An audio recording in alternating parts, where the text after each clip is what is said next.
नमस्कार, मैं मंजू रुधियाल और आप सभी का स्वागत है खबर में। आज पूरे दिन क्या रहेगा खास, कौन सी खबर बटोरेगी सबसे ज्यादा सुर्खियां, देखिए हमारे खास बुलेटिन खबर आज की में।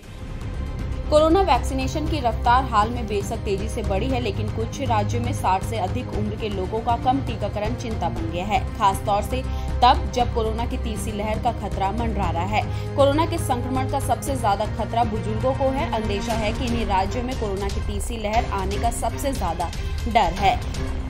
कोरोना महामारी के 1.5 साल बाद देश में स्कूल खुलना शुरू हो चुके हैं। बच्चे, अभिभावक और शिक्षकों में इसे लेकर खुशी है, लेकिन 12 राज्यों में स्कूल खुलने के बाद से बच्चों में कोरोना की संक्रमण दर भी बढ़ रही है। इसमें से 6 राज्य ऐसे हैं जहां संक्रमित बच्चों की संख्या में 1% से भी अधिक बढ़ोतरी दर्ज की गई है। इसे लेकर स्वास्थ्य मंत्रालय ने भी राज्य को एक बार फिर सख्त कोविड नियमों का पालन करने का निर्देश जारी किया है। उत्तर प्रदेश में माध्यमिक शिक्षा के सभी बोर्डों से संबद्ध विश्वविद्यालयों में कक्षा 9 से 12 तक का संचालन अब शनिवार तक किया जाएगा। माध्यमिक शिक्षा विभाग की अपर मुख्य सचिव आराधना शुक्ला ने बृहस्पतिवार को इसका दिशा निर्देश जारी किया। प्रदेश में कोरोना संक्रमण की स्थिति नियंत्रण में होने और शनिवार रविवार का कर्फ्यू समाप्त होने के बाद माध्यमिक शिक्षा विभाग ने सोमवार से शनिवार तक स्कूलों का संचालन करने का निर्णय किया है।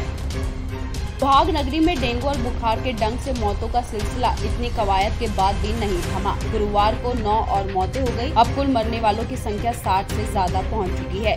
वहीं डीएम ने लापरवाही बरतने वाले 3 डॉक्टरों को निलंबित करने का निर्देश दिया है। गुरुवार को हुई मौतों में 1.5 माह का नवजात और एक महिला भी शामिल है। पंजाब के मोगा में गुरुवार को शिरोमणि अकाली दल के एक कार्यक्रम में किसानों ने कथित तौर पर जबरन दाखिल होने की कोशिश की, जिसके बाद उन्हें तितर-बितर करने के लिए पुलिस को लाठीचार्ज और पानी की बौछारों का प्रयोग करना पड़ा। कार्यक्रम को पार्टी प्रमुख सुखबीर सिंह बादल संबोधित कर रहे थे। सुखबीर सिंह बादल की रैली के नजदीक हुए इस झड़प में 50 किसान और 7 पुलिस वाले घायल हुए। पुलिस ने दावा किया है कि प्रदर्शनकारियों ने सियद के कार्यक्रम स्थल में घुसने की कोशिश में उनके साथ हाथापाई की, बैरिकेड तोड़ दिया और बल पर पथराव भी किया।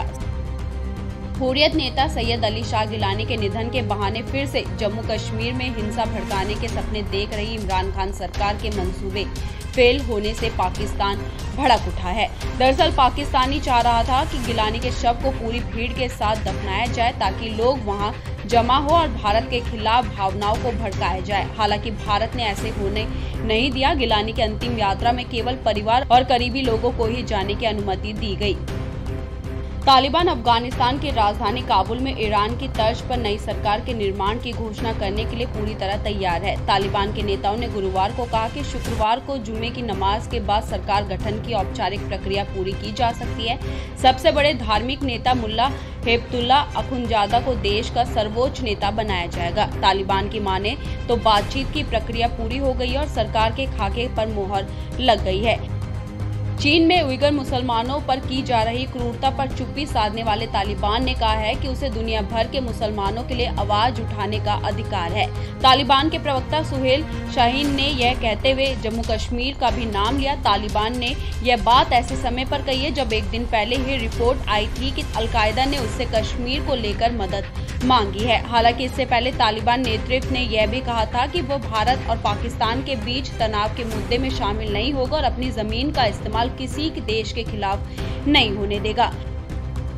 अभिनेता सिद्धार्थ शुक्ला के दुखद निधन की चौंकाने वाली खबर से फिल्म इंडस्ट्री और टीवी इंडस्ट्री शोक में डूब गई है। अभिनेता को दिल का दौरा पड़ने से निधन हो गया। सिद्धार्थ का टीवी में सफल कैरियर बालिका वधू और दिल से दिल तक जैसे शो से रहा। वो बिग बॉस 13 के और खतरों के खिलाड़ी जैसे रियलिटी शो के विजेता के रूप में भी उभरे।